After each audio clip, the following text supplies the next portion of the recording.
Y en cualquier caso, la capacidad del balén, en flujo uniforme, se calcula como la suma de las dos capacidades parciales Q1 y Q2, donde Q1 es el flujo, la capacidad de esta sección triangular y Q2 la de esta. Obviamente, si las dos secciones son iguales, tienen la misma capacidad, es 2 veces Q. ¿Está bien? Q1, Q2. ¿Entienden? Pero ya digo, esto tiene sus limitaciones en la práctica porque rara vez en un balén se establezca el flujo uniforme. Pero bueno, normalmente nadie se toma el trabajo de resolver el problema completo del flujo gradualmente variado que ocurre para que la capacidad real, entonces se aplica esa cosa. ¿Se entiende? O sea, aplico la fórmula de Manning-Nizar que vimos en la transparencia anterior, esa fórmula la aplico para cada una de las dos subsecciones, la 1 y la 2, obtengo dos caudales, dos capacidades y la sumo. ¿Se entiende? ¿Pregunta? Eso es lo que se hace. Y de hecho, esa idea se extiende a las secciones compuestas, que son las que más típicamente se dan. ¿Qué es una sección compuesta? Es esta geometría que ustedes ven aquí. Esto se da naturalmente cuando el ancho de superficial, o dicho de otro modo, la profundidad sea tal, que ocurre, por ejemplo, en la media calzada, como decíamos, el carril completo. ¿Por qué? Porque ustedes normalmente van a tener una pendiente local de la cuneta y una pendiente general del pavimento. Transversal, estoy hablando, ¿no? ¿Se entiende lo que estoy diciendo? Sí. Normalmente la pendiente local de la cuneta incluso va a ser más empinada que la pendiente global o general del pavimento. Entonces la geometría termina siendo una forma quebrada, como se ve aquí. ¿Se entiende? A priori, así como está la geometría, esa no se puede aplicar a la forma de Manning-Nizar. Fue desarrollada para formas triangulares, no para otra cosa. Sin embargo, digamos, aparte por otro lado, por las mismas razones que dije antes, si ustedes aplicaran la fórmula de Manning directamente a esto, ya saben que cometen errores. O la enorme diferencia que hay entre el radio hidráulico y el perímetro mojado, hay errores. ¿Está bien? Entonces, para evitar eso y seguir usando la fórmula de Manning-Nizar y sus ventajas, la idea es la siguiente, fíjense. Vamos a tomar lo siguiente. Vamos a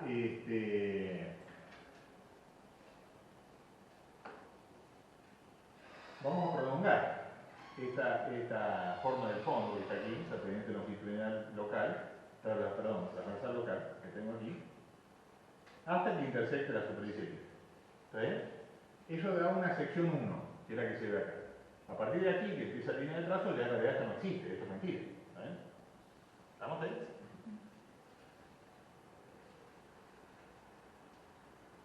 Ahora le voy a restar a esta geometría 1 este triangulito que está acá. Con lo cual lo que obtengo hasta ahora sería un trapecio. ¿Se entiende? Que termina aquí. Este trapecio tendría que ser este momento. Como este es una sección triangular, puedo aplicar la fórmula de Manning-Nizar. Y como esta es otra sección triangular, puedo aplicar la fórmula de Manning-Nizar. Por lo tanto, la capacidad de este trapecio es la capacidad 1 menos la capacidad 2. ¿Y qué me falta ahora todavía? Sumar esta parte que está aquí. 3. Pero esta 3 también es una forma triangular. Por lo tanto, vale la fórmula de Manning-Nizar. Entonces, a Q1 menos Q2, que era esto, le sumo Q3. Y de esa forma resuelvo la sección compuesta. ¿Se entiende?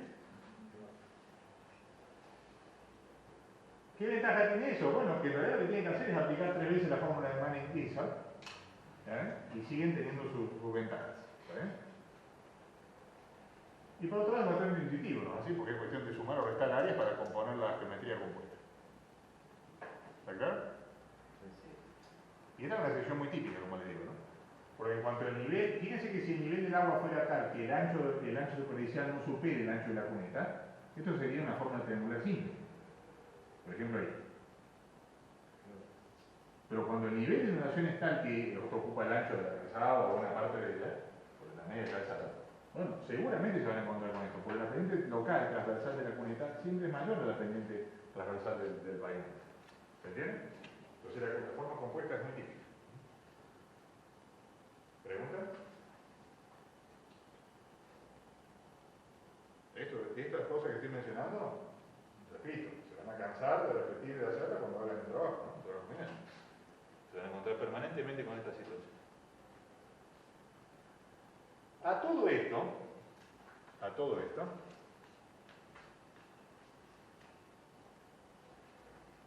a esa capacidad teórica, por eso se llama teórica, admisible, dada por la fórmula de Manning-Kizar, en la práctica hay que aplicarle un factor de corrección. ¿Está bien? Y ese factor de corrección, que es un factor de reducción en realidad, por eso es un número menor a 1, multiplica a la capacidad teórica admisible. ¿En función de qué? De la pendiente longitudinal de la cuneta. ¿Está bien? ¿Qué tiene en cuenta esto? El hecho de que en realidad rara vez en nuestros sistemas de colectores fluviales se nos ve el flujo uniforme. ¿Está bien? Entonces, para evitar lo que habría que hacer, que nadie lo hace, que es calcular la red de canales a flujo gradualmente variado, además, calcular la red de canales a flujo impermanente, ¿está? Nadie hace eso, ¿está bien? Porque no tiene sentido, por otro lado, en la práctica de ingeniería. Entonces, en realidad lo que hacemos es calcular las cunetas la capacidad teórica admisible de la cuneta a flujo uniforme y aplicar un factor de reducción. Un factor de reducción que es función de la pendiente. ¿Está bien? Entonces, en función de la pendiente longitudinal de la cuneta, ustedes eligen el factor de reducción que, como ven, varía de 0,8, 0,7, 0,6, bueno, depende de lo que sea. Pero también depende del tipo de escenario de análisis que estamos planteando. Estamos hablando de la tormenta inicial, es decir, de la condición de diseño, de la función complementaria, estoy usando todos sinónimos. O estamos hablando de la tormenta máxima, es decir, del escenario de verificación, de la función básica. Bueno, en función de eso cambia un poco ese coeficiente de la reducción. Obviamente es más severo para la tormenta máxima, por eso es más pequeño el factor de reducción, por lo tanto la capacidad admisible se disminuye más. Pero siempre hay que multiplicar por ese factor de reducción. ¿Pregunta? Bueno, por razones de tiempo yo ya no voy a alargar porque quiero avanzar un poquito con el tema del práctico, porque sigamos manteniendo vivo el ejercicio ese. Pero la clase que viene arrancamos con los ejercicios de capacidad de cálculo de capacidad de cálculo de capacidad de cuneta. Eso lo vamos a ver la clase que viene. Así que por favor repasen lo que hemos estado viendo hoy, ¿no? Bueno, vamos a pasar ahora a el práctico. No.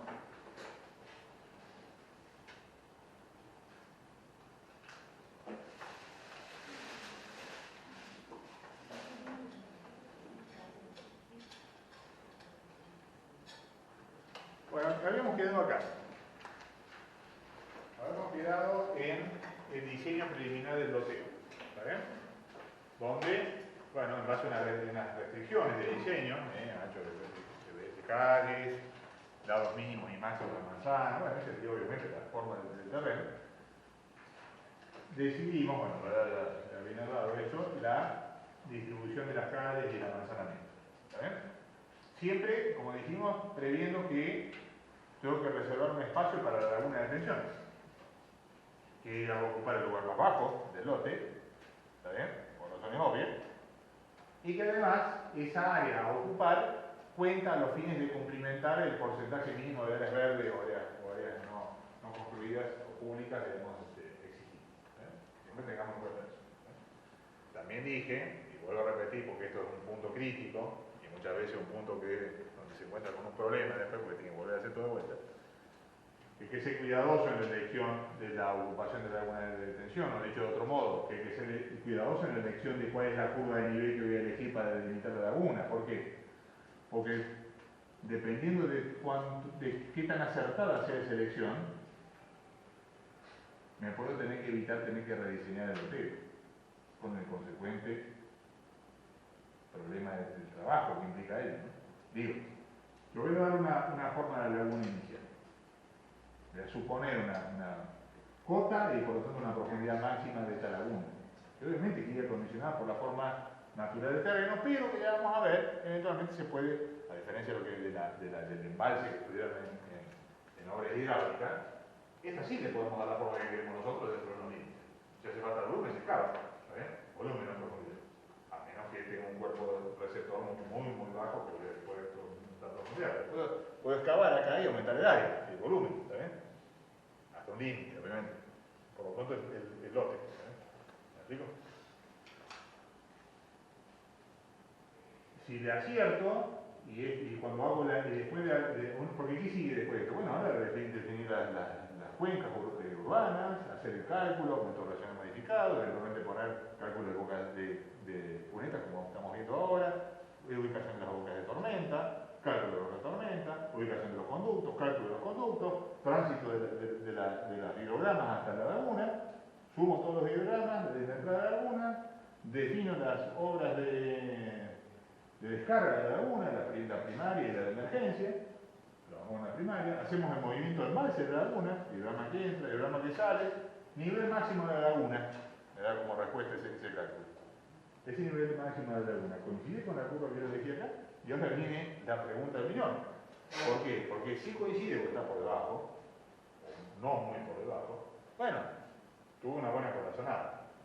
Si no llega a coincidir, por ejemplo, si yo necesito que mi laguna llegue hasta esta curva que se ve acá, no sé qué número es esta curva que está acá, esta que está acá. Bueno, eso significa que acá tengo un problema. Tengo que rediseñar el loteo. Ahora, ¿qué significa rediseñar el loteo? Cambiar las cuencas urbanas, recalcular la hidrología, recalcular las cunetas, recalcular la boca de tormenta, recalcular los conductos, obtener los nuevos hidrogramas, volver otra vez el tránsito a través de la laguna de extensión.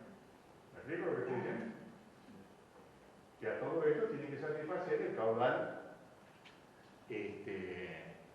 pico, ¿así?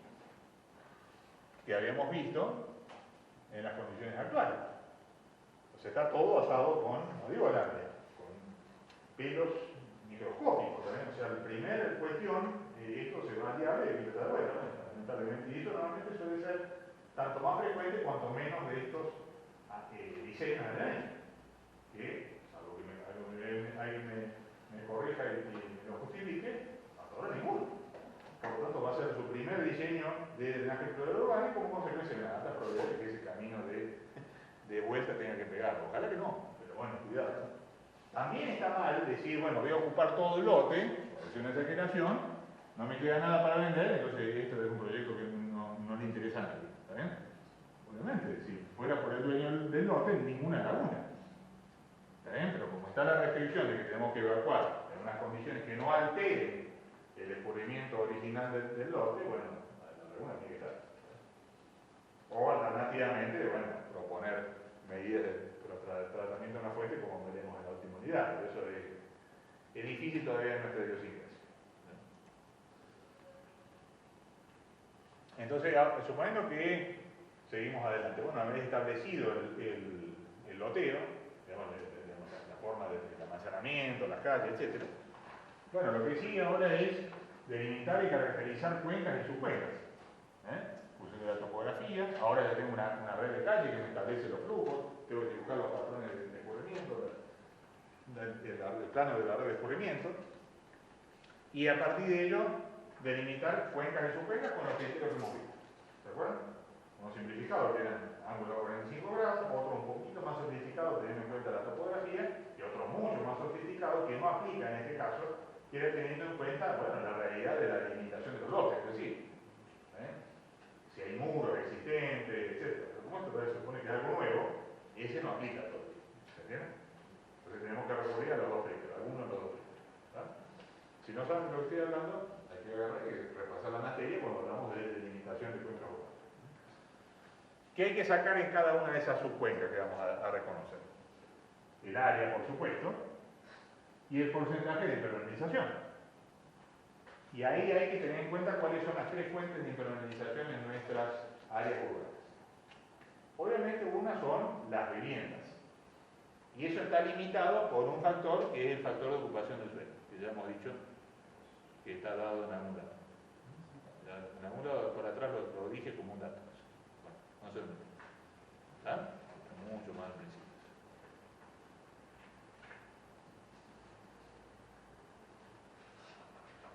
Bueno, no sé, desapareció, pero en algún lado estaba. Ya vamos a ver. En cualquier caso va a estar dado. Ahí está. Ahí está, por toda ocupación de suelo, 45%. Lo que significa que de cada lote, por lo tanto de todas las áreas privadas, yo puedo suponer que el 45% de eso es impermeable. ¿Está bien? Pero no es la única fuente de impermeabilización. Vamos a suponer que las calles van a estar pavimentadas. Entonces las calles son también superficie impermeable. ¿Está bien? Ustedes pueden pensar que eso, ¿qué importancia tiene para el área de la cuenca? Bueno, a este nivel sí es importante, porque es más, una cuenca puede ser la propia calle, dependiendo del nivel de detalle con que analicen el problema. Y las otras, fui muy lejos. Y la otra fuente de impermeabilización son las veredas. Entonces la parte fundamental de la vereda es decir, bueno, ¿cuál es el porcentaje de impermeabilización de la vereda? Y ya con eso, bueno, tienen buena parte de las superficies impermeables ya previstas. ¿Se entiende? Entonces, ¿para qué sirve eso? Ya lo hemos visto en el ejercicio que hicimos anteriormente.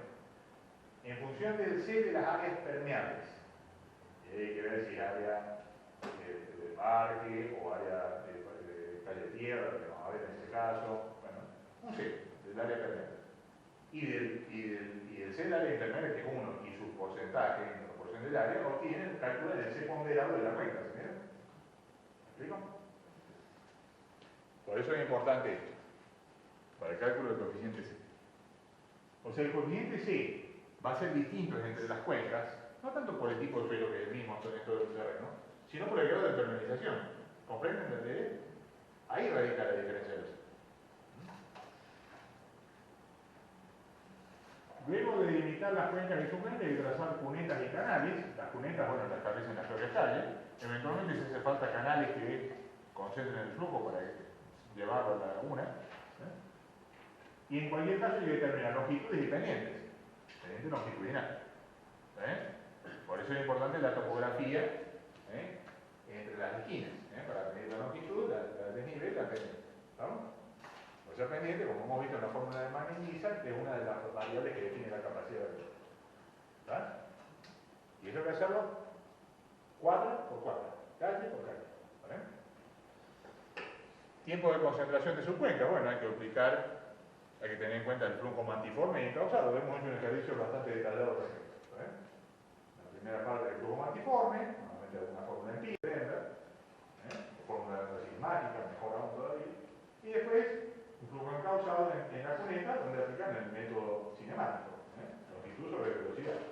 Velocidad, le hemos dado una fórmula, que ahora la pueden entender, que es la aplica del clase anterior, donde se daba aproximadamente la velocidad media del flujo para, en base a la fórmula de Manning-Lisa, para unos valores típicos de pendiente transversal, línea de Manning, en función de la pendiente. Esa fórmula la podemos usar inicialmente para tener una idea de los tiempos de traslado, del tiempo de retardo en los flujos encauzados en el conector.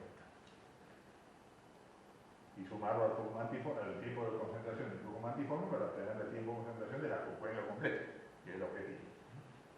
Recuerden que estos tiempos de concentración van a tener uno por cada subcuenca y que después hay que plantear los escenarios de análisis del método racional modificado, que deben cubrir todos los tiempos de concentración de toda subcuenca y incluso de la cuenca completa, para asegurarnos que en alguno de esos escenarios, esos tiempos de análisis, se dé el caudal pico en cada una de las estructuras. ¿Se entiende? Plano de dirección de escurrimiento, es decir, una vez que han establecido cuáles son las cunetas y eventualmente algún canal también que pudiera haber, bueno, dibujan las direcciones de escurrimiento para poder, en función de la subcuenca, dibujan las direcciones de escurrimiento para saber cómo fluye el agua en su lote. Ese sería un resultado, ¿sí?, del análisis o la delimitación de sus cuencas en el lote este que estamos analizando nosotros. No sé si alcanza a ver mucho ahí. Van a ver la línea de trazo ahí, que son los límites de las subcuencas. ¿Está bien? Sí. van a ver, bueno, los cuales están más cerca, van a ver un nombre. Por ejemplo, esta es la cuenca 3G, esta es la 3W, esta es la 3M, la 3U, etc.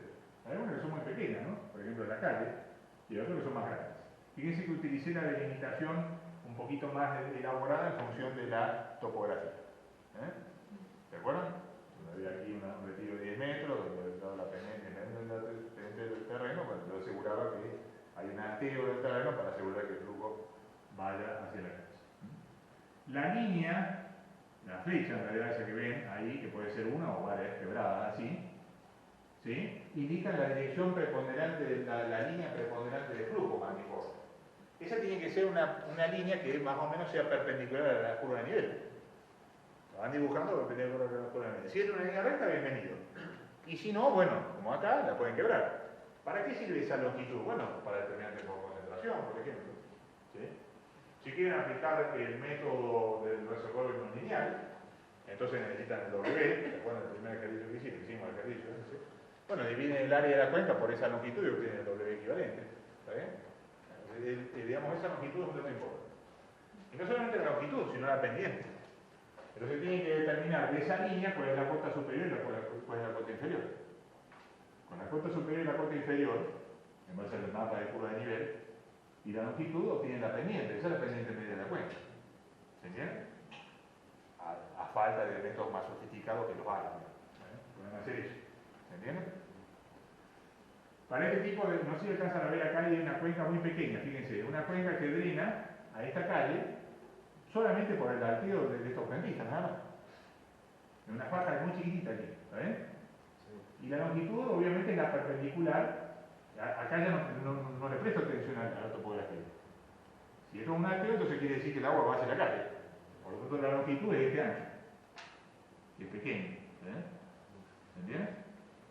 Entonces hay cuencas muy grandes, más grandes y hay cuencas más pequeñas. A su vez, los colores identifican que las cuencas, las subcuencas, estas terminan formando cuencas de aporte a la laguna en este caso. Por ejemplo, todas estas subcuencas que están acá, que están coloreadas de esta forma, que se llaman 7A, 7B, 7C, CD, G, FH, conforman la cuenca 7. Estas subcuencas conforman la cuenca 7 y se termina drenando aquí, a esta parte. ¿Está bien? Si ustedes se fijan aquí, bueno, acá hay un punto de descubrimiento, acá hay otro. ¿Está bien? No, perdón. Todo esto termina drenando en este punto, aquí debe haber seguramente una alcantarilla, vemos aquí, y descarga aquí en este punto de la laguna. Y además tengo esta cuenca que descarga en forma mantiforme de la laguna, o sea, no es un flujo concentrado. ¿Me explico? Bueno, en definitiva, todo esto lo puedo considerar conformando una única cuenca, la cuenca 7. Así, cuenca 6, cuenca 5, cuenca 4, está por ahí muy pequeña, la cuenca 3. Hay algunas cuencas que son muy pequeñas, otras son más grandes. Esto me lo condiciona la topografía, por supuesto. ¿Se entiende? A su vez, lo que yo voy construyendo aquí son los distintos colectores. Estas líneas con flechas son los colectores que en este caso son las cunetas. Y que eventualmente podrían ser conductos, ya veremos. Si no, ya digo, esto no lo completé. Llegué hasta acá. ¿Me explico? Y aquí se van uniendo con las distintas cunetas que provienen de otros tramos. Aquí, por ejemplo, fíjense qué interesante en esta parte. Yo estoy explicando esto y usted dice, bueno, me está contando eso que es heteroteo y heteroteo no lo voy a hacer. Es correcto, pero se van a encontrar con situaciones similares. Entonces, aprendan la técnica para resolverlo. Si ustedes se fijan la curva de nivel, ¿qué ocurre aquí? Acá hay un punto alto. O sea, aquí si yo miro esta calle es así. Entonces esto es un límite de cuenca. Por eso la cuenca, a diferencia de lo que veíamos ayer, está cortando la manzana acá. Acá no hay alteo que valga, digamos. ¿Bien? Si la forma es así, entonces el agua que cae acá va para allá y el agua que cae acá va para acá. Es un límite de cuenca, esto es un parte de agua, una división de cuencas.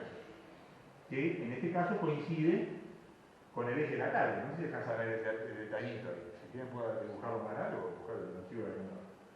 Entonces aquí es importante detectar cuáles son los puntos altos que están marcados en estos puntos.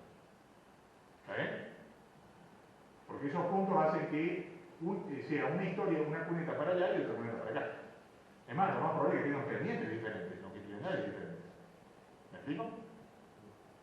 Bueno, hay que detectar esos puntos. Los puntos altos o los puntos bajos hay que detectarlos. Acá hay un punto bajo. A ver si alcanza a ver las curvas de nivel. Acá en realidad está al revés, ¿no? O sea, las curvas son... Esto está abajo, digamos, este punto está abajo. De hecho, este punto está más bajo que este. ¿Está bien? Pero yo no puedo sacar agua por allá, ya hemos dicho. Tengo que llevarlo a la laguna, porque si yo saco el agua por allá, esa agua no está amortiguada, el escurrimiento. Entonces tengo que obligarlo a pasar por acá. ¿Qué hace? ¿A qué me obliga él? A construir un canal acá. Fíjense que acá hay un colector que no está en la calle, está dentro de la manzana. ¿Está bien? ¿Para qué? Para evacuar el agua desde este punto hasta este punto y de aquí ya tengo la pendiente del terreno. Ya puedo utilizar la pendiente. Es una situación particular que se dio. ¿Se entiende? Si no, ¿cuál es la otra solución? Que en algún caso, si no es posible hacer esto, bueno, es una laguna independiente ya. ¿Me explico? Pero hacer una laguna independiente allá para estas cuencas que están acá parece un sinsentido. Entonces me parece más razonable hacer un canal acá, eventualmente extraer esta faja de terreno y no ponerla a la venta, por supuesto, ¿está bien? Para poder sacar esta agua de todo esto, porque esto se meta todo este escurrimiento por acá, y llevarlo acá. Por eso se justifica eso. ¿Está bien? ¿Se entiende lo que estoy diciendo? Y así van determinando las áreas. Fíjense que cada una de las cuencas tiene su área en metros cuadrados, su longitud de flujo, con la longitud de esa flecha que está dibujada ahí, su pendiente media, con el desnivel, del punto inicial y el final de esa línea de flujo. ¿Está bien? Y con eso calculamos tiempo de concentración. Las cunetas también determinan cuál es la pendiente, ¿no? Así, con su desnivel. Eso lo pueden hacer como quieran, pueden sacar los valores interpolando a ojo o linealmente desde curva de nivel, o bueno, si tuvieran información digital lo pueden hacer con un sistema de información geográfica, si quieren hacer así. ¿Me explico? El punto es que toda área de mi loteo tiene que estar asignada a una cuenca o subcuenca. ¿Está bien? ¿Está bien? Y bueno, terminan haciendo mucho. Acá esto tiene puntos suspensivos porque esta tabla es enorme, ¿está bien? Pero es solamente a los fines de que ustedes vean cuál es la información que uno puede o que tiene que recabar cuando hace este análisis. Primero definir cuál es el C permeable y el C impermeable. Porque con esto voy a calcular los C de cada cuenca. ¿Está bien? Acá tengo primero la cuenca. ¿Está bien? Cuenca, no subcuenca. Cada fila es una subcuenca. ¿Está bien? Pero varias subcuencas pertenecen a una cuenca. Por ejemplo, la cuenca 1 pertenece a todas estas subcuencas que están aquí. Tengo sus áreas, en metros cuadrados, nombre, 3, 3, 1, 3. Bueno, estos 3 y 1 en realidad son 1. Este es el grado de impermeabilización, 60%, 35, 60, 90. Estos 90 seguramente debe representar una cuenca que es una calle y vereda, ¿está bien? Donde el 10% solamente el casetón verde que tengo en la vereda, nada. ¿Está bien? La longitud de flujo, como ya expliqué, en metros. El Z superior y el Z inferior, es decir, las cotas de los extremos de esa longitud de flujo para determinar la pendiente. O que hay ceros en algunos casos. ¿Está bien? Por eso hay un delta Z corregido. ¿Qué significa delta Z corregido? Si delta Z del terreno es 0 o menos que 0, eso significa que tengo la calle más alta que el terreno, y por lo tanto, lo que ocurre es que voy a altear. Entonces le doy un desnivel mínimo de 20 centímetros, eso lo hemos hablado en las clases antes. ¿Está bien? Ese es el criterio para establecer. Y en función de esta delta Z, natural o corregida, y de la longitud obtengo la pendiente. Con el C permeable, el C impermeable y el grado de impermeabilización, este que lo dijimos en clases anteriores, obtenemos el C de la cuenca. ¿Está bien? Y ahora con esa pendiente, con esa longitud, con el área y algún otro dato más, incluso el C en algún caso, en alguna fórmula, calculamos el tiempo de concentración de flujo multiforme. ¿Está bien? Por otro lado tengo lo que son las cunetas, que tienen su nombre, su identificador, su longitud, su fuerza superior, su fuerza inferior, cada tramo, su delta Z, su pendiente longitudinal. Si es 0, me va a dar error el cálculo que voy a hacer ahora, porque esto es ecuación de Magnus, ¿está bien? Pero este cero coincide en este caso con lo que son los badenes. ¿Está bien? Por eso lo voy a dejar aparte. ¿Está bien? ¿Verdad? Los badenes, como dijimos, tienen que tener también una pendiente. O sea que yo no discriminé acá la pendiente de una cuneta contra la otra de la misma calle. ¿Está bien? Lo habría que hacer. Con esta velocidad, calculada por la fórmula simplificada que yo les expliqué en función de la pendiente, ¿se acuerdan de esa fórmula que vimos en la clase? Y la longitud de la cuneta, aplicando el método cinemático, obtienen el tiempo de concentración del flujo encauzado. ¿Está bien? Ahora, como cada una de estas cunetas se corresponde con alguna de las subcuencas anteriores, ¿me explico?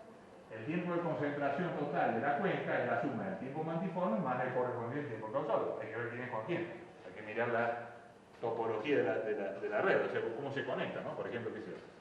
Esta cuenca que está acá descarga en esta cuenca, entonces el tiempo de concentración de esta cuenca es el tiempo de flujo mantiforme en esta cuenca más el tiempo de flujo encauzado en esta cuenca. ¿Me explico lo que estoy diciendo? Hasta este punto que yo voy a decir. O sea, por eso en general, puede haber alguna excepción, esta columna es la suma de esta más del valor este que tengo aquí más algún valor de estos que tengo que reconocer. Bueno, por eso las tablas son grandes, ¿no? Tienen muchos elementos. ¿Se entiende? ¿Pregunta? Entonces, por ejemplo, ahí tiene un detalle de una cuenca, de una subcuenca, de un conjunto de subcuencas. La cabecera de la cuenca 6. Acá está la cuenca 6A, era la cadena, ¿verdad? Acá está el límite, uno de los límites de cuenca es el propio eje de cadena. ¿Está bien? Estamos suponiendo que no hay flujo transversal. Salvo a través del valeno. Acá está el valeno. ¿Está bien? Esto es un punto, un divisorio. ¿Se acuerdan donde demostraba yo que había una divisoria de cuencas dentro de la propia manzana? Por la topografía. Ahí se ve las curvas. Donde hay ese cambio ahí hay una divisoria de cuencas. ¿Está bien? Bueno, entonces quiere decir que las cunetas empiezan acá. Esta cuneta comienza en este punto, tiene 57 metros de largo y recibe el aporte de este altero que tengo acá, o sea, 10 metros más o menos esto, y media calzada. ¿Está bien? Por lo tanto, el tiempo de concentración de esta cuenca 6A es el tiempo mantiforme que me da esta longitud, más el tiempo de flujo encauzado en esta cuenca. ¿Se entiende cómo sumar? Y eso me da el tiempo de concentración de esta cuenca. El 6B es parecido, porque la topografía general va para allá. Pero claro, estos frentistas van a altear, entonces lo que va a ocurrir es que en esta franja tengo una cuenca 6B, que también recibe la media calzada que está acá, sobre esta cuenca. ¿Se entiende? La cuenca 6C también tiene el mismo criterio, fíjense que la topografía general va para allá, pero bueno, yo voy a hacer que el flujo vaya para allá en esta parte frontal. Pero además de recibir esto y la media calzada, la otra media calzada porque es otra cuenca directamente que está allá arriba, recibe esta cuneta del escurrimiento que proviene de la cuenca 6A y de la 6B. ¿Se entiende? Aquí tengo la cuenca 6D, que absorbe toda esta cuenca interna que está acá, hasta este límite natural topográfico de cuencas. ¿Está bien? Que podría ser más detallado si quisiera, ¿no es cierto? Es una línea recta para simplificar. Y esta cuneta. ¿Se entiende? Y en este punto se junta con el escurrimiento que viene en esta cuenca, que viene de esta cuneta, que viene sumando las tres cuencas que están acá, y pasa a través de ese valor, para sumarse a la siguiente cuenca. ¿Está claro? Fíjense aquí la longitud de la cuenca, el área, la pendiente, también todos los datos que tengo en la tabla anterior. Eso es lo que hay que construir de punto de partida para empezar a hacer los cálculos. ¿Se entiende? ¿Pregunta? Bueno, por razones de tiempo voy a seguir la clase que viene, pero lo que sí ahora es calcular o mostrar para este caso, para este ejemplo, para esta cabecera de la cuenca 6, cálculo del tiempo de concentración, de caudales, metodología. Bueno.